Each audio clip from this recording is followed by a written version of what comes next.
दिखा देना चाहेंगे यहाँ पे क्या यूज हो रखा है। इफ के साथ किसका यूज हुआ है, काउंट ब्लैंक का यूज हुआ है ना। किसका यूज हुआ है, कई फंक्शन एक साथ, सम भी है, सब टोटल भी यूज हुआ है ना। यहाँ पे क्या यूज हुआ है, काउंट ब्लैंक यूज हुआ है, हाँ? हो रहा है ना यूज। यहाँ पे क्या यूज हुआ है, यहाँ पे कितना फंक्शन यूज हुआ है, अकेले किसी से काम होगा। आज के क्लास में जो हम बताने वाले हैं वो फंक्शन है count, count A, count blank, count if और काउंट इफ्स। ये टोटल आज 5 फंक्शन बताने वाले हैं, ठीक है। अब यहाँ पे काउंट का मतलब सुनने से ही पता चलता है कि काउंट का मतलब क्या, गिनना, ठीक है, गिनना। जैसे कि हम लोग इससे पहले सिखाए थे सम इफ्स, जिसका काम क्या होता है, जोड़ना। तीनों का काम है जोड़ना। जैसे सम का काम जोड़ना है, सम इफ का भी काम जोड़ना है और सम इफ्स का भी काम जोड़ना है। लेकिन सम इफ और इफ से ये कंडीशन के अकॉर्डिंग जोड़ने का काम करता है। तो कुल मिला के जिस भी फंक्शन के साथ इफ जुड़ेगा वो फंक्शन सिर्फ कंडीशन की बात करेगा, समझ में आया। जिस फंक्शन के साथ इफ आएगा वो फंक्शन कंडीशन की बात करेगा। वो इससे पिछले क्लास में सम इफ्स बताए थे, इफ बताए, तो कंडीशन के अकॉर्डिंग जोड़ने का काम करता है ना, ठीक है। तो फिलहाल देखते हैं कि आज ये पांचों फंक्शन का क्या अलग अलग क्या काम है। पहले इसको समझते हैं, फिर एग्जाम्पल देके समझाएंगे अच्छे से। तो फिलहाल यहाँ पे देखेंगे फर्स्ट फंक्शन है काउंट। तो किसी भी फंक्शन को अप्लाई करने से पहले हमें बराबर का सिंबल देना होता है, ठीक है। उसके बाद यहाँ पे कोई फंक्शन यहाँ पे हम टाइप कर सकते हैं, जैसे कि अभी हम जो बताने वाले हैं वो है काउंट, ठीक है। तो काउंट ये कुछ कहने की कोशिश कर रहा है, आप यहाँ पे पढ़ भी सकते हैं इसको। जैसे कि क्या कह रहा है कि count the number of cells in a range, ठीक है, दैट कंटेन नंबर। ये कह रहा है कि उस सेल को काउंट करेगा जिस सेल में नंबर होगा। काउंट का कहना है कि हम उस सेल को काउंट करेंगे जिस सेल में नंबर हो, ठीक है। तो सबसे पहले क्या करते हैं कि कुछ सेल के अंदर हम टेक्स्ट वैल्यू को ले लेते हैं, कुछ के जगह पे हम नंबर ले लेते हैं। जैसे फिर यहाँ की बात करेंगे, ये टेक्स्ट है, कुछ भी ले लेते हैं, ये नंबर है, ये टेक्स्ट है, ये नंबर है, ये नंबर है, ठीक है, ये भी टेक्स्ट है, ठीक है। कुछ हम ले लिए इस तरह से, कुछ टेक्स्ट ले लिए, कुछ नंबर ले लिए, ठीक है। अब अगर हम पूछेंगे बताना यहाँ पे कि यहाँ से यहाँ तक टोटल कितना सेल है, 8 सेल है। यहाँ से यहाँ तक टोटल 8 सेल है। अब हम पूछेंगे कि 8 सेल में से कितना सेल के अंदर नंबर है और कितने सेल में टेक्स्ट है, क्या जवाब आएगा। अब यहाँ पे नंबर को गिनेंगे 1 2 3 और ये 4 है ना। टोटल 4 सेल के अंदर नंबर है और ये नंबर और टेक्स्ट दोनों एक साथ इसको टेक्स्ट में काउंट किया जाएगा। तो यहाँ से यहाँ तक में टोटल 8 सेल में 4 सेल में नंबर है, बाद बाकी जो 3 सेल है 1 2 3 4 सेल है ना। टोटल 4 सेल में क्या है, टेक्स्ट है। 4 में नंबर, 4 में टेक्स्ट। हम एक फंक्शन अप्लाई करते हैं जिस फंक्शन का नाम है काउंट। काउंट का कहना है कि हम उस सेल को गिनेंगे जिस सेल में नंबर होगा। तो यहाँ से यहाँ तक ये वैल्यू 1 की बात कर रहे हैं। अगर काउंट का सिंटैक्स की बात करेंगे, रूल ऑफ राइटिंग की बात करेंगे, यहाँ पे फर्स्ट हमें ये कह रहा है कि वैल्यू 1 बताइए, वैल्यू 1 हम ये दे दिए। फिर कह रहा है वैल्यू 2 बताइए। तो क्या हम 8 सेल का रेफरेंस लेंगे एक एक करके और ऐसे करके हम कॉमा कितना बार लगाते रहेंगे, कितना सेल का रेफरेंस लेते रहेंगे। ये तो टाइम कंज्यूमिंग प्रोसेस है। ऐसे भी काम मेरा होगा लेकिन इसमें टाइम ज़्यादा लग रहा है। ये क्या कह रहा था, शुरू में ही आपको पढ़ना है, पढ़ के समझना है। ये शुरू में ही कह रहा था कि count the number of cell in a range, है ना। सेल्स के रेंज में कह रहा है, रेंज की बात कर रहा है। और एक्सेल में रेंज को जब रेंज हम इसको कहते हैं, इस सिंबल को रेंज कहा जाता है, ठीक है। हम क्या करेंगे, इक्वल टू, हम बात करेंगे काउंट की, ये फर्स्ट सेल ले लेंगे और यहाँ पे रेंज देके एक लास्ट सेल ले लेंगे, कॉमा लगाने की कोई जरूरत नहीं है, ठीक है। ब्रैकेट बंद करके इंटर प्रेस करेंगे, ये बता देगा गिन के ये टोटल कितना है, 4 है, ठीक है। उसी तरीके से काउंट ए की बात कर देखते हैं, काउंट ए क्या कहता है।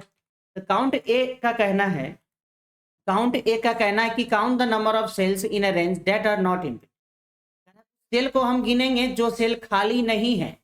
इसका मतलब है कि सेल के अंदर कुछ ना कुछ होना चाहिए, चाहे नंबर हो चाहे वो टेक्स्ट हो, कुछ ना कुछ होना चाहिए। समझ में आ गया ना? तो यहाँ पे क्या करते हैं कि रेंज दे देते हैं इसको। ठीक है, हम क्या करेंगे यहाँ पे, सबसे पहले काउंट है, टैब प्रेस करेंगे, ब्रैकेट खुद ओपन होगा, एक रेंज यहाँ से यहाँ तक दे देंगे, ब्रैकेट बंद करके इंटर प्रेस करेंगे। टोटल कितना बता दिया? 8। क्योंकि 8 सेल यहाँ पे यहाँ से यहाँ तक सेलेक्ट किए और 8 सेल के अंदर कुछ ना कुछ है, इसलिए वो टोटल 8 बता दिया। कोई दिक्कत? लेकिन अगर हम कहीं पे अगर इसको हम डिलीट कर दिए तब एक सेल खाली हो गया, इसका मतलब ब्लैंक वाले को नहीं गिनेगा। ये साफ कह रहा है कि हम उस सेल को गिनेंगे जिस सेल में कुछ ना कुछ है। समझ गए? पहले हम फंक्शन को समझते हैं, ठीक है, उसके बाद चलिए यहाँ पे कुछ टेक्स्ट ले लेते हैं। टोटल 8 बता रहा है। उसके बाद इक्वल टू, यहाँ पे काउंट ब्लैंक की बात कर रहा है, ये सुनने से ही पता चल रहा है कि ये ब्लैंक सेल को गिनेगा। ये साफ कह रहा है count the number of empty cells in a specify range of cell. कह रहा है कि सेल्स के रेंज जो स्पेसिफाई कीजिएगा ना, उस रेंज में जो सेल खाली होगा उसको गिनेगा। ये इसका कहना है काउंट ब्लैंक का कि हम उस सेल को गिनेंगे जो सेल खाली है। ठीक है, हम यहाँ पे क्या करते हैं, यहाँ पे रेंज की बात कर रहे हैं तो यहाँ से यहाँ तक सेलेक्ट कर लिए, तो 8 को सेल का रेंज दिए इसको। तो क्या 8 सेल में कहीं खाली भी नजर आ रहा है कुछ भी? इसका मतलब ये 0 देगा। और यहाँ पे अगर हम कहीं डिलीट कर देते हैं कुछ, जैसे एक सेल को डिलीट कर दिए, यहाँ पे क्या कर लिया, ये काउंट कर लिया। क्योंकि ब्लैंक सेल हो गया तो वो काउंट करेगा, क्योंकि वो उसका तो कहना ही है कि हम उसको गिनेंगे जो सेल ब्लैंक। समझ में आ गया यहाँ तक? तो 3 फंक्शन को समझना है, ठीक है, समझ के चलना है, तब आगे जाके काम होगा। उसके बाद हम बात करते हैं कि काउंट इफ का। ठीक है, अब हम क्या बोले, शुरू में ही बोले कि जहां जहां इफ आएगा वो कंडीशन की बात करेगा, जहां जहां इफ रहेगा वो कंडीशन की बात करेगा। ये भी कह रहा है कि हम गिनेंगे लेकिन कंडीशन के अकॉर्डिंग गिनेंगे। काउंट तो करेंगे लेकिन कंडीशन के अकॉर्डिंग करेंगे। अब क्या है कंडीशन?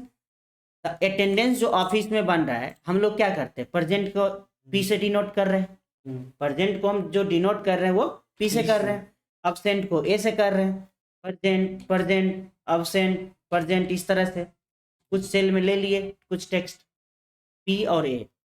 हम यहाँ ये मान के चल रहे हैं प्रेजेंट के लिए हम लोग पी को डिनोट करते हैं और एब्सेंट के लिए ए। अब यहाँ पे कंडीशन दे दिए कि सिर्फ पी वाले को ही गिनना है, गिनना है लेकिन सिर्फ पी वाले को कंडीशन के अकॉर्डिंग। क्या करेंगे फिर? यहाँ पे हम जब कंडीशन की बात करेंगे तो यहाँ पे लगाना पड़ेगा काउंट इफ इक्वल टू, यहाँ पे काउंट इफ और यहाँ टैब प्रेस करेंगे तो कंप्लीट होगा। उसके बाद ये पहला, ये इसका सिंटेक्स क्या है, फर्स्ट पैरामीटर क्या है इसका, रेंज है। तो सबसे पहले रेंज पूछ रहा है, तो हम यहाँ से यहाँ तक एक रेंज दे दिए। उसके बाद ये कह रहा है क्राइटेरिया, कंडीशन बताइए। हमारे पास 2 कंडीशन है, या तो प्रेजेंट को पी को गिनेंगे या तो ए को गिनेंगे। और हम ये कल भी बता दिए थे कि किसी भी फंक्शन के किसी भी पैरामीटर पे जब किसी टेक्स्ट को डिफाइन करते हैं तो वो ड्यूअल कोट्स के अंदर उसको लिखते हैं, ऐसे, है ना। नंबर अगर डिफाइन कर रहे हैं तो नंबर के लिए कोई जरूरत नहीं है, नंबर ऐसे रखना है, जब कोई टेक्स्ट आए तो उसको ड्यूअल कोट्स के अंदर इसको रखना है। हमें अभी काउंट करना है पी को, और ये कंप्लीट हो जाने के बाद ब्रैकेट बंद और इंटर, ये बता देगा पी कितना बार है, 4 बार है। ठीक है, हम कहेंगे नहीं हमें तो अब्सेंट वाले को गिनना है, पी को हटा के ए कर देते हैं। अब ये किसको गिनेगा? जहां जहां कंडीशन की बात हो, कंडीशन के अकॉर्डिंग गिनने की बात हो, वहां काउंट इफ का यूज कर लेना है। कोई दिक्कत? उसके बाद इक्वल टू हम बात करेंगे काउंट इफ्स का। जैसे हम सम इफ्स बताए थे, सम इफ का क्या काम है, सिंगल कंडीशन पे वो काम करता है, जोड़ने का काम करेगा लेकिन सिंगल कंडीशन पे।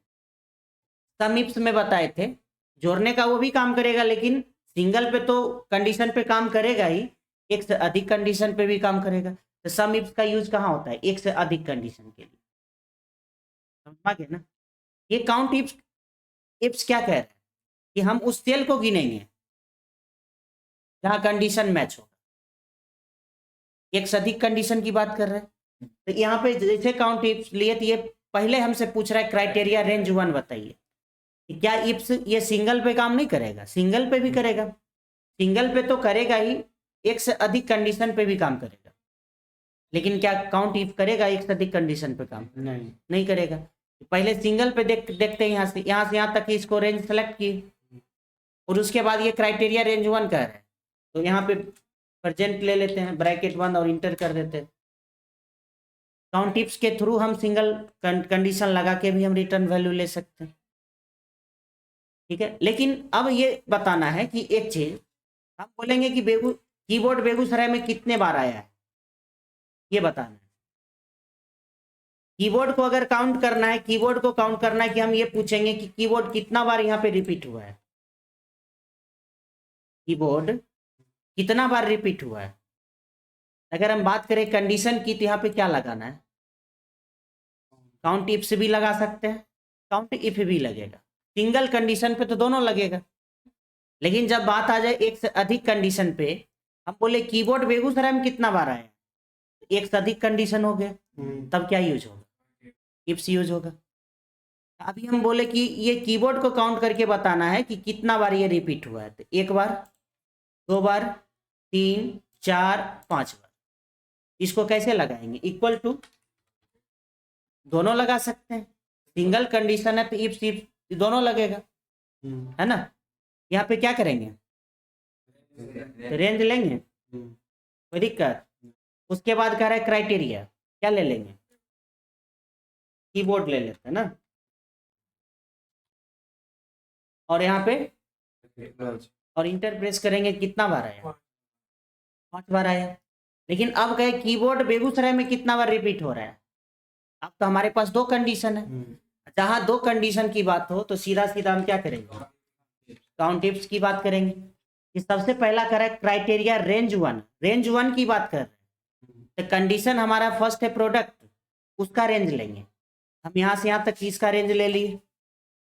फिर कह रहा है कि यहाँ पे क्राइटेरिया 1, जो क्राइटेरिया जो हमारा फर्स्ट कंडीशन था उसमें क्या कीबोर्ड को काउंट करना है ना, यहाँ क्या लिखेंगे, कोई दिक्कत। क्राइटेरिया रेंज 2 की बात कर रहा है, हमारा ये सिटी है। उसके बाद ये कह रहा है क्राइटेरिया 2, क्या ले लेंगे, बेगूसराय, ठीक है। और इंटर प्रेस करेंगे तो कितना बता देगा, 3, क्योंकि कीबोर्ड जो बेगूसराय में कितना बार आया है, 3 बार, काउंट करके बता दिए। हम ये पूछना चाहेंगे कि अभी तक जो ये पांचों फंक्शन बताए हैं, क्या पांचों फंक्शन का मतलब समझ में आया है कि पांचों फंक्शन का क्या काम है? अब लग रहा होगा बस इतना ही काम है, नहीं। अभी फंक्शन को समझ रहे हैं सिर्फ कि काउंट का ये काम है, काउंट ए का ये काम है, काउंट ब्लैंक का ये काम है, सिर्फ इसको समझ रहे हैं। एक्सेल के अंदर कोई फॉर्मूला, कोई फंक्शन छोटा नहीं होता है, एक छोटा फॉर्मूला बड़ा होता है। छोटा फॉर्मूला बड़े बड़े फंक्शन को सपोर्ट करता है, बिना सपोर्ट का एक्सेल में कुछ नहीं होता है। इसको छोटा नहीं समझना है, दिमाग में ये लेके चलना है कि इस फंक्शन का ये काम होता है, इसका ये काम होता है, इसका ये होता है। एग्जाम्पल भी बता सकते हैं कि हम यहाँ पे यूज हो रखा है, इफ के साथ किसका यूज हुआ है, काउंट ब्लैंक का यूज हुआ है ना। किसका यूज हुआ है, कई फंक्शन एक साथ, सम भी है, सब टोटल भी यूज हुआ है ना। यहाँ पे क्या यूज हुआ है, काउंट ब्लैंक यूज हुआ है, हो रहा है ना यूज। यहाँ पे क्या यूज हुआ है, यहाँ पे कितना फंक्शन यूज हुआ है, अकेले किसी से काम होगा? हर एक छोटा फंक्शन छोटा नहीं होता एक्सेल के अंदर, सब फंक्शन बड़ा होता है। समझ के चलना है, इस फंक्शन का ये काम है, ताकि जब उसका जरूरत पड़े तो उसको हम उस टाइम बुला ले। अब पते नहीं रहेगा कि काउंट इफ का ये काम है, काउंट इफ्स का ये काम है, तो फिर आगे चल के कुछ तो हो नहीं पाएगा मेरा, समझ में आ गया ना। तो स्टार्टिंग से दिमाग को ऐसे बना के चलना है कि ये पता चले कि इस फंक्शन से ये मदद हम ले सकते हैं अभी, समझ में रहे ना। इतना बड़ा फॉर्मूला है आसान सा, बहुत आसान सा फॉर्मूला है। लगाए तो हम ही नहीं इस फॉर्मूला को, मेरे लिए आसान है, हम समझ पा रहे हैं इसको। नहीं समझते तो लगता ही नहीं। इफ भी लगा हुआ है, काउंट ब्लैंक लगा हुआ है, उसके बाद यहाँ पे सम लगा हुआ है, सम टोटल लगा हुआ है। हम अपने कंडीशन के अकॉर्डिंग फार्मूला को बनाए हैं, जरूरत के हिसाब से बनाइए। बिना जरूरत का कुछ बिना जरूरत के अगर जरूरत नहीं पड़ता तो ये बनता। हमें तो पहले से पता होगा काउंट ब्लैंक, इफ, सब टोटल हमें पहले से पता होगा, तब तो ये चीज़ हम बना पाए। समझ में आ रहा है तो ठीक है। अब यहाँ पे अटेंडेंस है। अटेंडेंस में क्या हो रहा है, यहाँ पे हम टोटल निकाल रहे हैं, किसका यूज कर रखे हैं, काउंट इफ का यूज किए। समझ में आ रहा है ना। यहाँ तक कोई दिक्कत, कहीं भी दिक्कत हो तो पूछना है। स्टार्टिंग से हम ये मान के चल रहे हैं जो चीज़ हम सिखा रहे हैं वो समझ में आ रहा है, नहीं समझ में आए तो कोई पूछना है, ठीक है।